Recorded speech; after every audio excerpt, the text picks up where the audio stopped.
If you're watching this video, you're probably thinking about pulling the trigger on a new electronic drum set, or you just really like watching review videos. I just got the Roland TD516 about a month ago, and I thought this would be a great time for me to share with you some of my thoughts and experiences after having used it for the past month.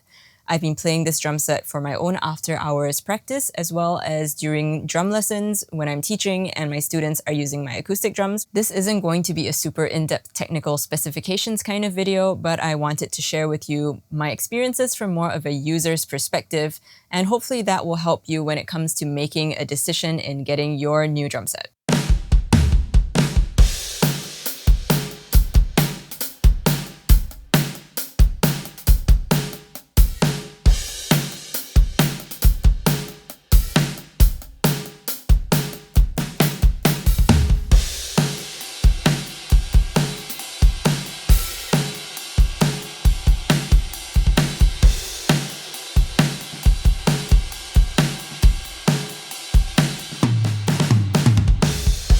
The TD516 might not be part of Roland's flagship V71 line, but it's still an upper mid-tier model. The cool thing about Roland's latest addition to their V-drums lineup is that all of the drum kits in this series, that's the V31, V51, and the V71, all of them share the same processor and sound set.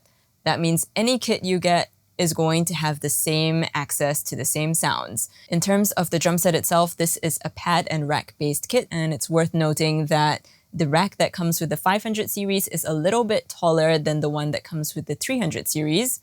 Something to bear in mind if you're a taller individual and you might want to position your drums overall a little bit higher. Although it's a bit taller, the drum set itself is still fairly compact. The way I have it set up, it's about 145 cm wide, and without the drum throne considered, it's maybe 80 plus cm deep. For the pads themselves, we have 3 digital pads. That's the 14-inch hats, 14-inch snare, 18-inch ride, and then we have some newly designed rack toms. The 10-inch rack toms here, 12-inch floor tom. For crashes, there's a 12 and a 14-inch, and for the kick tower, we have the KD12, with a 7.5-inch playing area.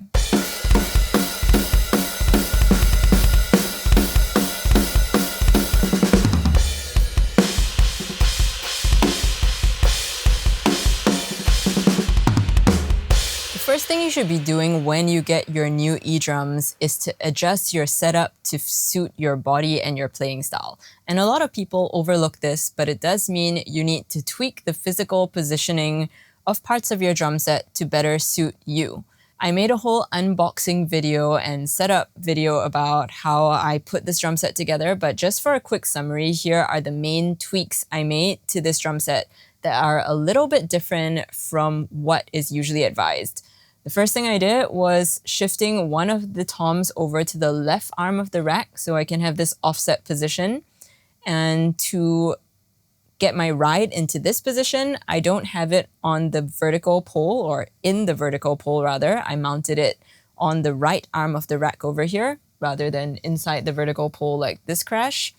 And oh yes, I also lowered the rack a bit. Remember, this rack is a little bit tall. The default settings were too high for me, so I lowered the horizontal beams on the rack so that this tom is more suited to my height. And I also put the module over here instead of far out on the left because number one, I don't have space for it. And number two, I find this position a lot more ergonomic. And then of course, after that, I also just adjusted the positions and angles of everything to make sure that suited my playing. My first thoughts on this kit were that it sounded very blended and cohesive. It didn't sound like separate sounds just getting triggered one after another. It really felt like a whole drum kit. But there were still a couple little tweaks that I needed to adjust, especially in the trigger settings, to get this to really function how I wanted it to based on how I play the drums. The module takes a little while to boot up, so while you're waiting, go ahead and tighten up all the tension rods on your drum pads. They ship a little bit loose, and if you don't tighten them, this can cause some triggering issues.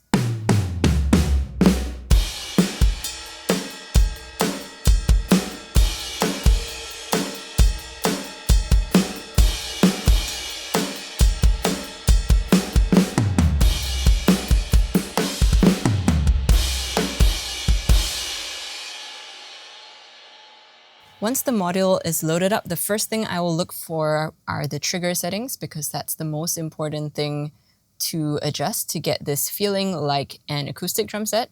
And the most sensitive part of the E-drum is the hi-hat. So I'm going to go straight to the hi-hat menu. And in order to calibrate this, you can go to Offset, loosen your hi-hat clutch, and just press Execute. This will automatically calibrate your hi-hat. Now I'm going to set my clutch back to where I wanted it. But now as I rest my foot on the pedal, and if I just hit the hi-hat, you can hear it sounds really loose. And that's because this blue line hasn't gone to the close level when my foot is just resting on the pedal. Now our legs are different weights. My leg is not particularly heavy, so I have to adjust this offset number here. -15 about puts me right at that line. So now when I am totally relaxed, my hi-hat sounds closed but not tightly closed. And if I put more pressure, now I get the more tightly closed hi-hat sound. So this I found was the most important setting to calibrate to get the hi-hat to respond correctly. And I also increased the foot splash sensitivity. So I can do that, as well as the pressure sensitivity, just to get it feeling how I wanted it to. Moving on, back in the main trigger menu, we can also go to this basic tab and adjust our trigger sensitivity settings. If I hit a certain pad, it's going to select that pad. So this is Tom 1. If I hit the crash, it selects crash 1. And then I can check that it's mapped to the correct trigger type. Sensitivity is basically a number that you want to map to your hitting strength. You can see these little bars over here. When I hit the top of the crash, it gives me this colored in blue bar, which is the head trigger. And when I hit the edge, it gives me this hollow bar, which is the edge trigger. And that's going to go from a value of 1 to 127, which is the maximum. So if I find myself hitting 127 really often, I might want to lower the sensitivity. And if I don't reach that maximum value, I might want to boost the sensitivity. Threshold, on the other hand, is the level at which sounds are let in. So at 2, I can hit pretty lightly and get a sound. If I max this out, it's not going to give me sounds until I smack that pad a little harder. I am not really a heavy hitter, so I can have this number pretty low and it's fine. Personally, I prefer to set my response curve to log instead of linear. Linear means that your hits are going to increase at a rate directly proportional to how much strength you put in.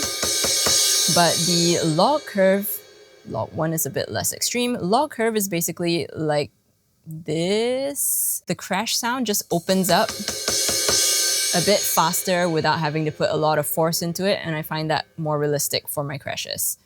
Finally, the rim gain is how loud the edge is relative to the top part of the cymbal. For example, for the ride cymbal,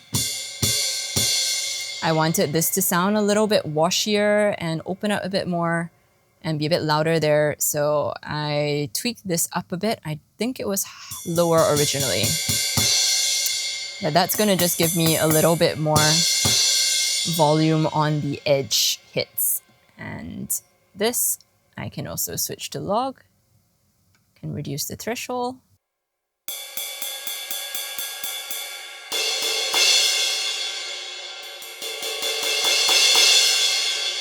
I went ahead and made similar adjustments to the 14-inch crash on my right, which is actually the CY14R pad.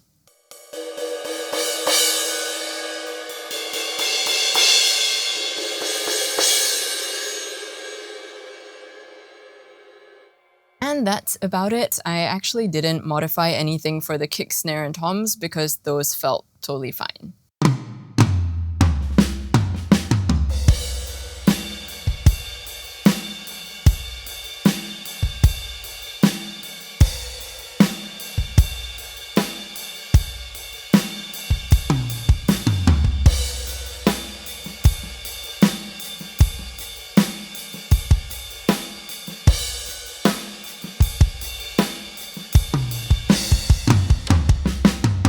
Starting from the kick drum, this is the KD12 kick pad, which is the same kick tower that comes with the TD713, and that's the slightly more compact version of the 716, which is their flagship model.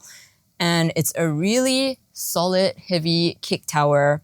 I don't even have the spurs out on the legs, even though it's on a carpet, and it really hasn't moved. And this makes it very enjoyable to play, especially if you're using double pedals, because the surface area is big enough that your beaters can sit nicely on the head, and also it's heavy enough that the pad doesn't rock around when you're playing.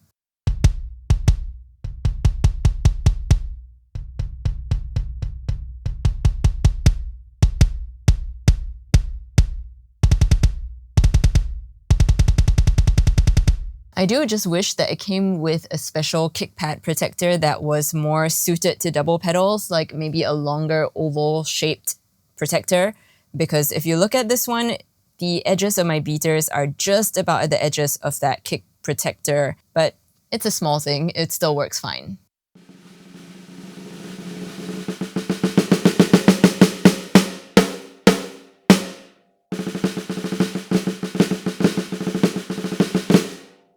This is the Roland digital snare. This is one of the components of this kit that I was most looking forward to trying out.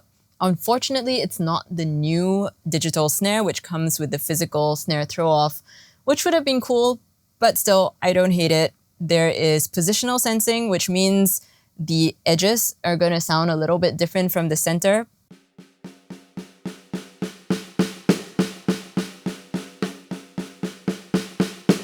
For the first time, I can actually demonstrate to my students the importance of aiming at the right part of the drum, depending on the sound you want to create, because there's actually some variance and it's not just triggering the same sound over and over again.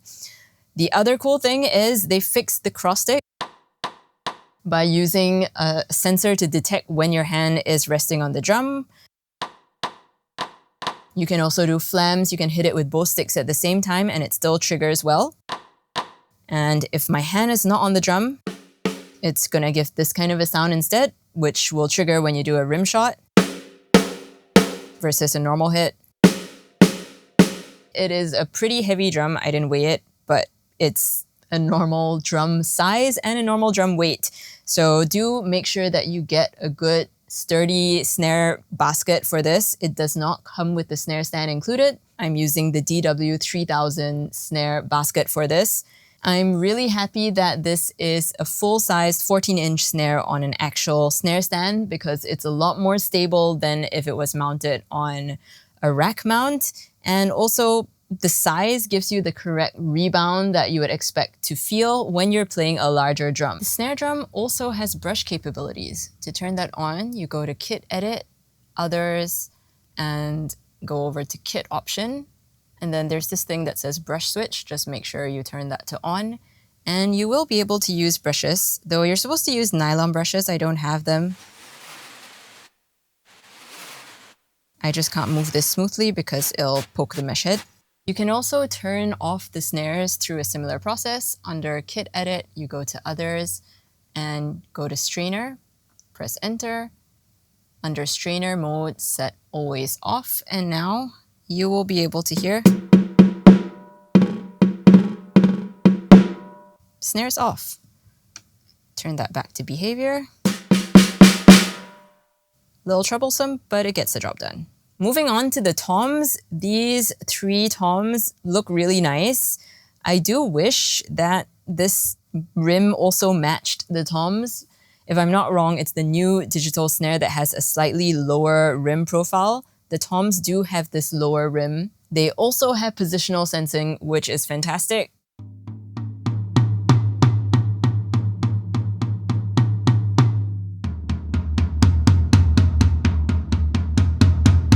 You can hear the sound getting more full in the middle. It's thinner at the edges.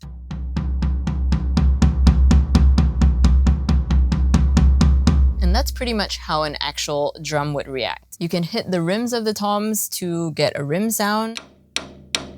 And you can also decouple the head and rim link so that you can program the head of the drum and the rim to different sounds. For example, this gives me a tom sound. Woo! this has a voice sample. Yeah. Moving on to the cymbals, let's talk about the digital hi-hat, which is another part of this kit that I was really looking forward to trying.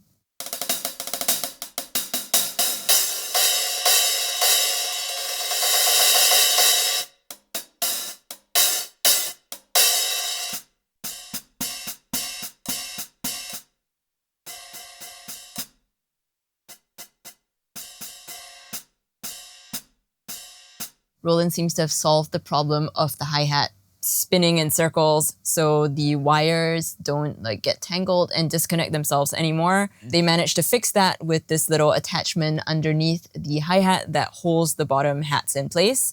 There's also positional sensing on this instrument, so it sounds a little different when you play on different parts of the hi-hat, and the pressure sensitivity is pretty decent.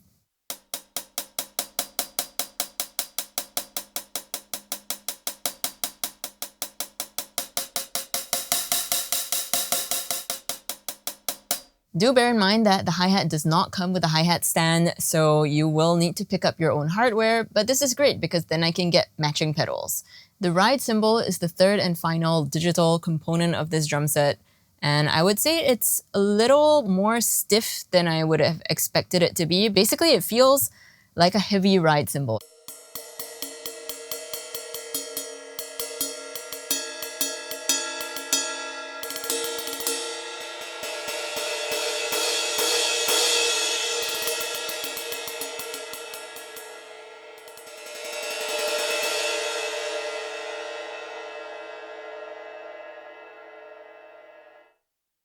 You can also mute the cymbal by just touching it. Same thing goes for the hi-hat. I can just do this, and the sound stops. I don't know why you would want to do that to a hi-hat, but it's nice to know that if you do need to stop the sound, you just need to touch somewhere on the cymbal and the sound stops, rather than needing to pinch at the edge. The ride also has positional sensing, so it also sounds a little bit different across different areas of the cymbal surface.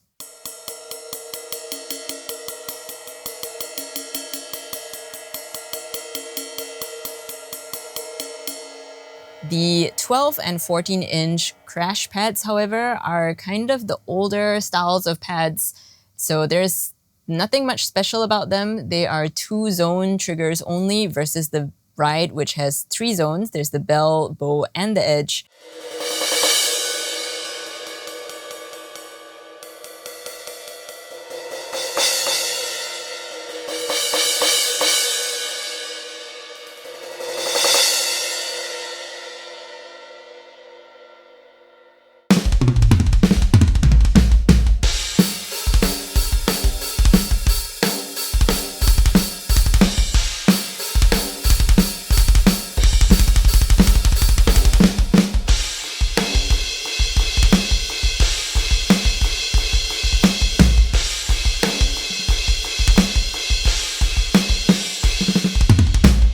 Moving on to the module proper. This is a pretty big module and there is a lot on it.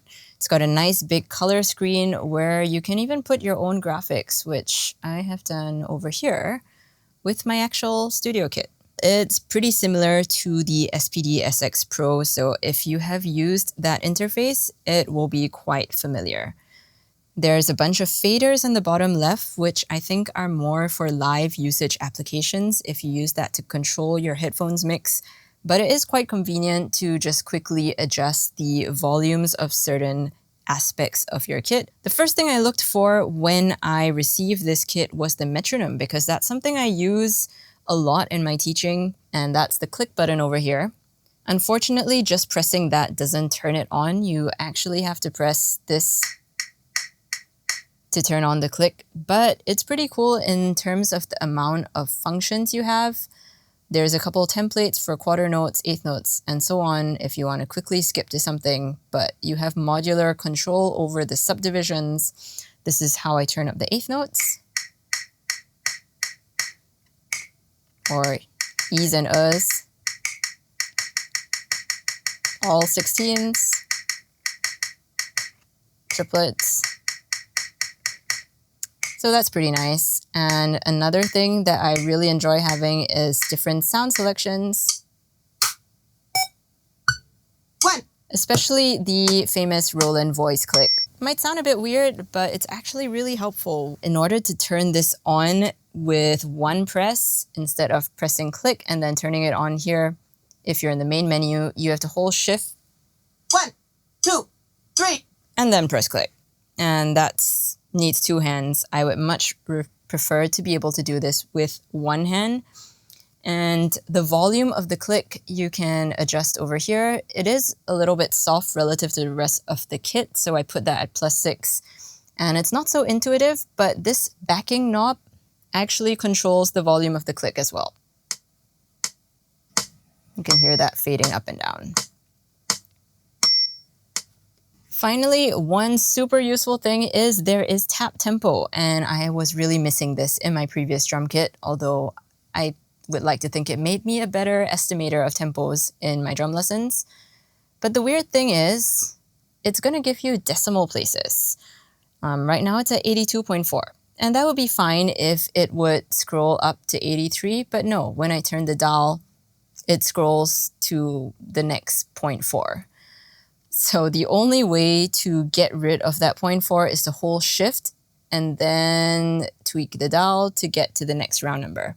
You can turn on or off the LED reference, which is whether there are blinking lights over here.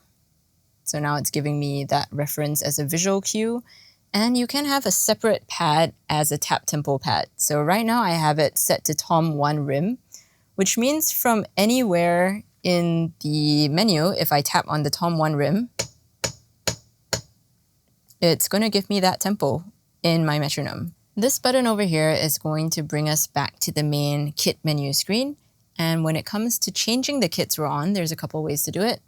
You can scroll the dial over here, or you can press the arrows, plus and minus, or you can go to lists and scroll that way to choose whichever kit you want. Let's go to dark and open. Let's do that. From this list, you can also press the star over here to add that kit to your favorites, and the favorites menu will be listed here, so you can quickly jump to your preferred drum sets.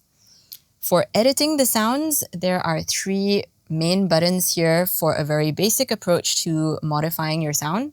First one is instrument, which is quite self-explanatory, and in order to select a different instrument, just hit it.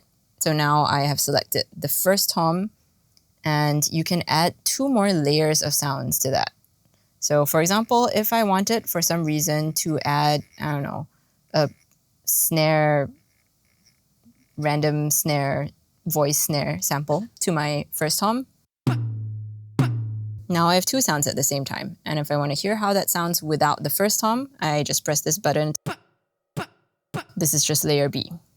A by itself, and then both. So that's how you can quickly modify your instruments. Well, if I don't want to save that, I just press undo, and we have reset ourselves. Going on to the next button here, tuning. This one is where you can change the pitch of the drum. So if I hit, that's the pitch it's currently at. If I tune it higher, you can raise that pitch really easily. For the cymbals, it's given as size, so you can change the size and the pitch will also change. You can hear that went down when I made it a 22-inch crash for some reason. And finally, for muffling, we have various tape options for the cymbals. You can kind of see in the graphics display how the tape is growing. And for the drums, you have, again, tape, gel, felt options. But basically, it's just increasing your muffling. So let me show you how this sounds. No muffling. Let's put more tape. Gels. It's very short decay now. If I put felt, that's the shortest decay. So these 3 are going to be the easiest ways to edit parts of the instrument. If you're wondering what group is, that's more in effect when you have multiple layers. For example, if I have these 2 instruments on my Tom 1 pad and I want to change the tuning, when group is on, you can see both of them are going to be tuned up at the same time. But if I turn off the group function, then I can just tune one element at a time. Under Advanced, this is where things start to get more interesting. H and R, that's the head and rim link. This one is really fun because it means you can program the top surface of, say, a symbol to one thing and the edge to another. So for example, I can change the top surface here to, let's see, what do we have? A splash. Now the top of my crash is a splash, but the edge is still an edge sound. So that's one way to get around not having enough pads. Under V-Edit, this is where things get really exciting. Well, if you're someone who nerds out about sound anyway, you can do things like change the thickness of a cymbal. You can even put a sizzle on the cymbal. And you can do all that for each layer. And you can adjust the transients, you can adjust the EQ, and the layer mode, which is how your layers are interacting. And you basically have all these settings for different instruments. For the drums, you have things like head type. So you can actually select whether your drum head is coated or clear or pinstripe, like so. And you can change the depth of the shell. So you can experiment with how a 10-inch tom would sound or a 5.5-inch tom if you so desire. On the snare, we have even more settings. We have overtone control, strainer adjust, wire type. You can try having a snare with thicker wires. And you can even adjust things like the mic distance or wire level. So there's a lot of stuff you can play around with in this module.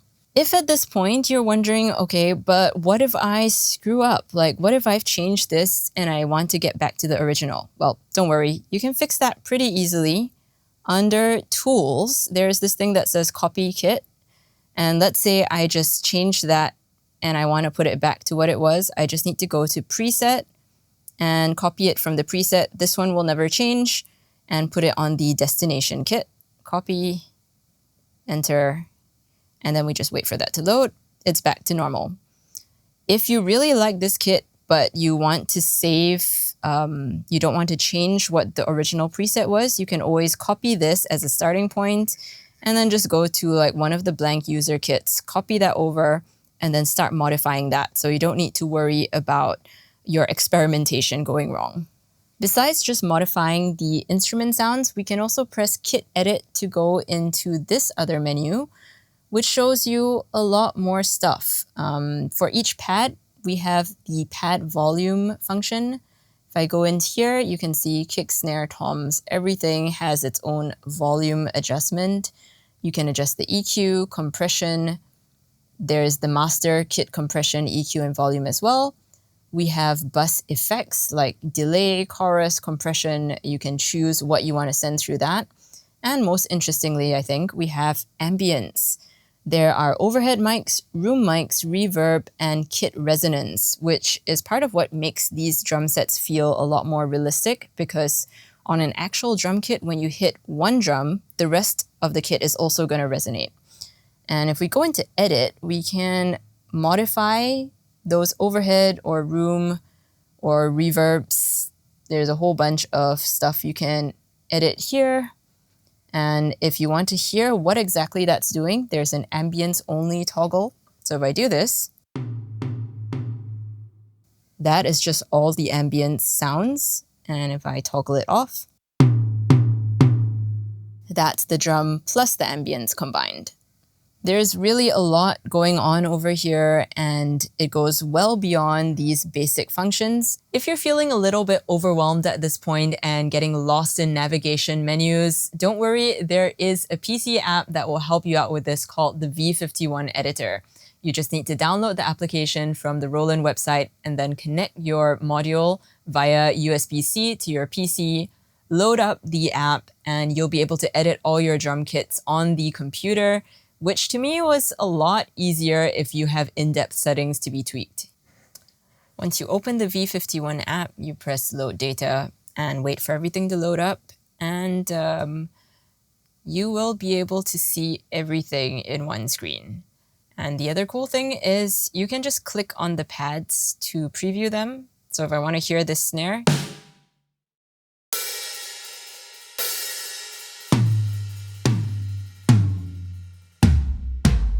right? I can just do that. It's a lot easier than having to hit the physical pad and then sample the sound. And you can see, especially on the snare here, Roland actually layers 3 different sounds. There's this Mapex Piccolo snare, Yamaha Maple snare, as well as a synth wave that are all stacked together to create this particular snare sound. So it's really interesting how they do that. But from this app, it's a lot easier to see your overall levels. You can see things are a little bit balanced out here. The kick and snare are at lower volumes. You have a shortcut to go into your snare settings. This is the cross stick setting. This is the snare buzz. If you want less snare buzz coming from the toms, you can lower that over here.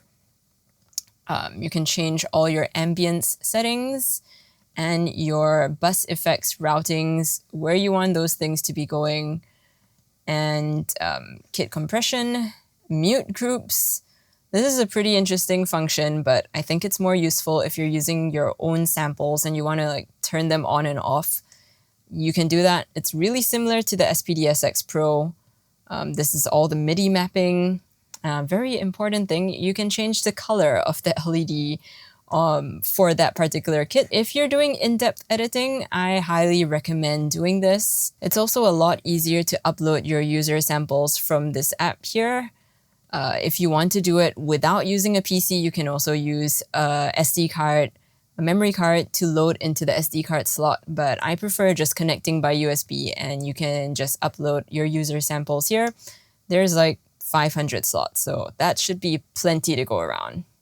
On the other hand, if you're not so much into editing sounds yourself, or you find the onboard sounds too limited, you can always go into the Roland Cloud and download new kit packs from there. So let me just show you how that's going to look. When I load up Roland Cloud, this is what I'm looking at. There's kit packs, instrument expansions. You can go into this and download any of these kits that you want.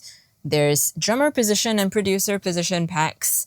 The drummer position is basically going to be a slightly more raw sound, whereas producer position packs are more produced sounds, which is closer to what you hear on a finalized record that has been mixed, rather than what you'd expect to hear just sitting in front of a kit in your practice room.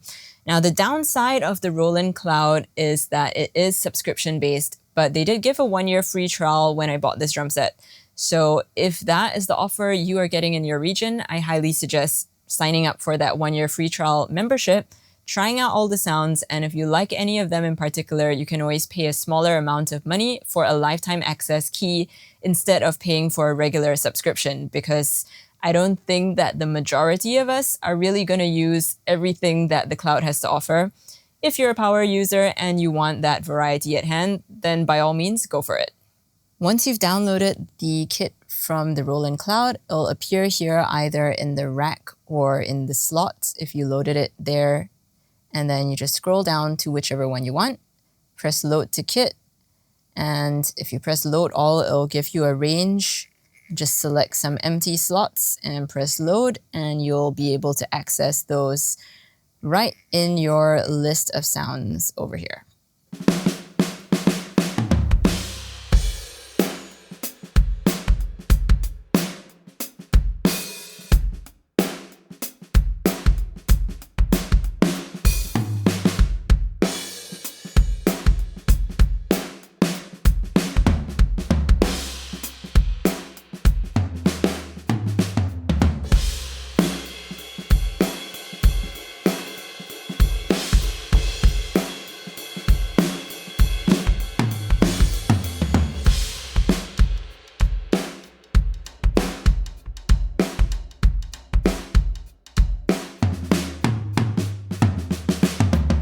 For some other features, we do have a whole bunch of songs. These are all drumless tracks that you can play, though I don't think this is the most useful to anyone because usually people want to learn their own songs. So slightly more useful, if you hold down Shift, you get to coach mode, which has a couple interesting exercises.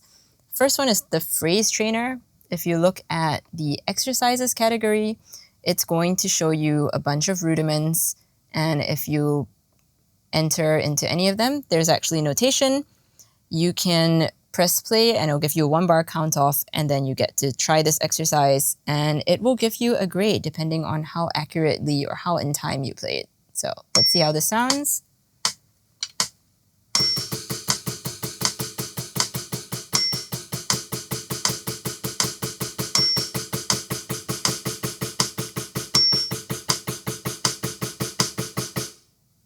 Okay, not too bad. So it gives you that grade based on how many perfect, how many good, and how many okay notes you got. In the category of grooves and fills, this one's a little more interesting. We have a whole bunch of notated patterns, and it's a similar idea. If it's too fast for you, you can just scroll down. You can see the BPM here is going lower.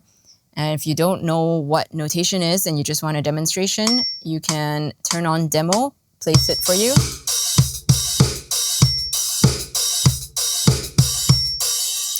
You get the idea. So this has a whole bunch of grooves and fills that you can learn in this coach mode.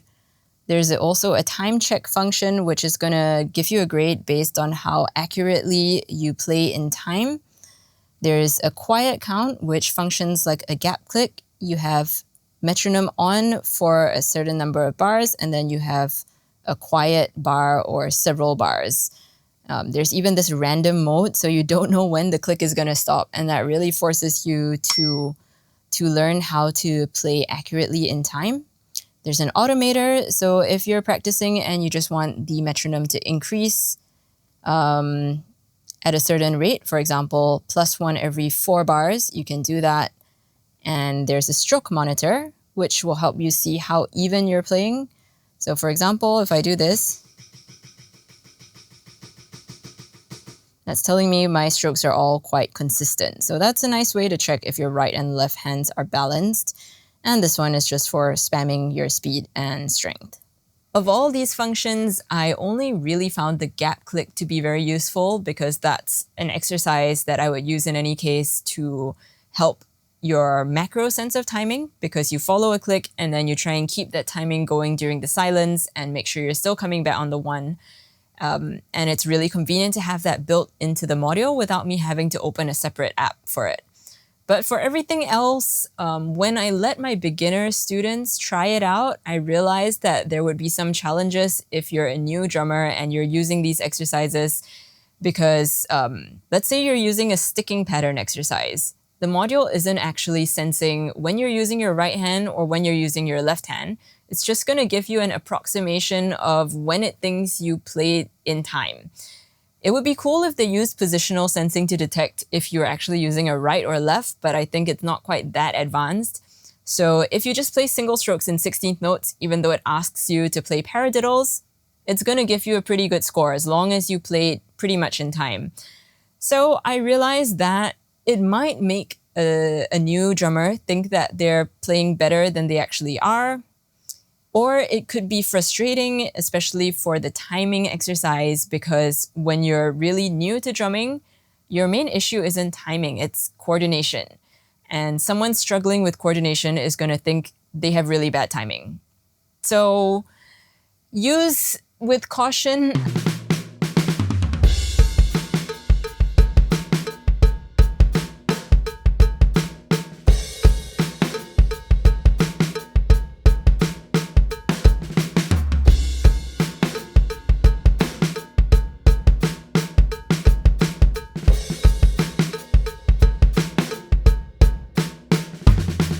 Moving on to the inputs and outputs on this kit. Looking at the back of the module from left to right, we have our mix in, we have power, we have stereo master outputs, 2 direct outputs, a possibility for a foot switch, and 4 external trigger inputs. One of them is taken up by Crash 2, so we have 3 more aux inputs to go. And finally on the right, we have 3 USB inputs for the digital hat, snare, and ride cymbals. All the other pads are connected by a snake cable to the back of the module. In summary, this means you have pretty much 4 outputs to play with, 5 if you count the phones out, which is at the front of the module over here. There's a 3.5 as well as a 1/4-inch phones jack. But yes, you have 4 outputs and you can program pretty much any surface to whichever output you want. I would think the most common way to do this would be to send your kick to direct 1, snare to direct 2, and then the cymbals and toms to your master outputs, which will give your sound engineer a little bit more control for the front of house. On the other hand, if you're using this to record in a studio, then the story is a little bit different because you can, again, connect your module to your computer via a USB-C cable, and then you get 32-channel recording. 32 channels sounds like a lot, but actually all of them are stereo channels. So effectively it's 16, which is kick, snare, 3 toms, hats, ride, 2 crashes. That brings us to 9 so far. Then we have the 2 master outs, that brings us to 11, 2 direct outs, which brings us to 13. And then we have the 3 aux inputs that I'm not using, and that brings us to 16. The cool thing about this is you can send whatever you want to the direct outputs digitally as well. So what I did was I sent and routed my ambience sounds to the direct channels, and then I can EQ or mix my ambience and room mics separately from the close mic'd elements of the kit, similarly like how you would an actual drum set. In order to be able to record over USB, you need to first download the V51 drivers from the Roland website, get that installed. Under Setup, you go to USB Audio, and you just want to make sure that your driver mode is set to vendor and not generic. It should be set correctly. If it's not, change it to vendor and then reboot the module. After that, you connect your module to the PC via USB and load up your DAW or digital audio workstation of choice. Here I'm using Cakewalk, and what you need to do is go to Preferences and find your audio devices. You can see that I have my Focusrite interface listed here, and it looks like all the V51 driver inputs are grayed out. Now that happens because ASIO drivers can only be active from one source at a time. So if I unclick all of these, now you can see that my V51 drivers are now activated, and I can just select all of these. I don't actually need Tom4 or the auxes actually. Yep, and just select the ones I want and output here on the main, apply that.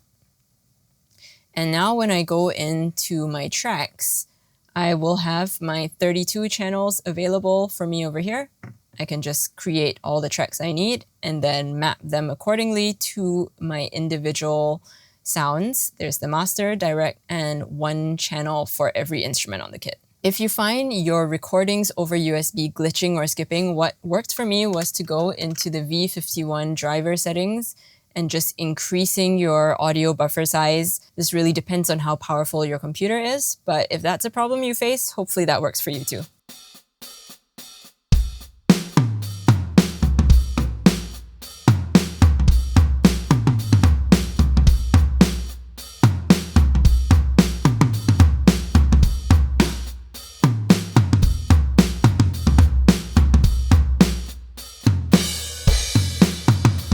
That's about all I have to share with you guys regarding this drum set, but maybe some of you might be interested in some of my thoughts on a couple things that I felt could have been done slightly better, or things that just bugged me a little bit in the past month of using it. The V51 module is a really powerful module, as we now know, so much so that it runs, I wouldn't say hot, but it does get a little warm to the touch when it's been on for a while. So it's a good thing that there is an auto off function in this module. However, the power switch that you use to turn it on is a physical switch. So when it auto turns off by itself, the physical switch is still in the on position. So when you go to turn it on again, you have to turn it off and then turn it on. Really small thing, but I just feel like that could have been designed a bit better. Navigation on the module can sometimes feel a little bit clunky with the combination of arrows and the dial. Sometimes you're not sure if you should be scrolling the dial or pressing the arrow to get to the next function, but you eventually get the hang of it, and there is the V51 editor that makes this a lot easier. But something I just really don't understand is why the shift button is all the way on the right side of the module when the two things that need the shift button are on the left. And especially for the click on and off, that's something that I feel should have been programmed as a one-handed function, or at least maybe take out this recording button here and put the shift button there so you can hold the modifier with one hand and use it there. Especially if you're playing live, it's so important to be able to access important functions with one hand because your other hand is probably going to be playing at the same time. After looking into the module, I realized there's an option to turn off the preview button, the one that lets you test out the kit sounds. And I'm going to guess that that is meant for a live situation where you don't want to accidentally hit that and trigger a sound. That's fine. But there's also an option in the metronome settings to use the preview button for a tap tempo button. However, if you turn off the preview button, you can't use it for tap tempo. And that is a very bizarre thing to me. Like if you turn off the preview button, it just does nothing. It will show a preview button is off sign on the screen. Why would you have both of these things possible but not work at the same time? It would have been so convenient to use that nice big circle as a tap tempo button from any screen on the kit, and that would make triggering the metronome a lot easier. And of course, my final gripe, which I talked about earlier, is that tap tempo gives you decimal places, and scrolling the dial does not round up to the nearest whole number. Again, it's not a big deal, but it just irritates me a little bit. There is a workaround with this using their phone app. There's a companion app called the VDrums Play, and this allows you to switch between different kits easier. You can choose between your favorite kits. You can turn on the metronome, switch tempos, record the drums, or tap tempo here. And interestingly, if you tap tempo in the app, it does round to the nearest whole number. So they could have done that, or at least made it an option, but they didn't. Why? Roland, why do you do this? Although that works, I personally couldn't get used to having the phone in my use flow as I was using this drum set. It's just another inconvenient step to have to set up the phone, put it somewhere. If it works for you, that's great. But personally, I prefer the necessary functions to just exist in the module. So that's something that I wish could have been done a bit better. All those things I talked about were basically just me nitpicking because honestly, it's a really good drum set and I have enjoyed playing it for the past month a lot. I think it's very versatile for both live playing as well as studio use. And I think this particular module is useful for you if you really like going in depth and tweaking sounds. There's so much detail to be had. If you like nerding out about that kind of thing, I would say a Roland module is probably one of the better ones for you. Most importantly, it's really fun to play. Half the time when I was preparing for this video, I would just get distracted by playing the drums and like lose 10 minutes just noodling because it's enjoyable. And for an E-drum, it doesn't feel like I'm fighting the drum to make it do what I want it to do. And to me, that's one of the most important factors in playing an electronic drum set. I hope this video has been helpful to you. If you have any questions about this drum set, feel free to let me know in the comments and I'll see if I can help you out. Take care and I'll see you in the next one.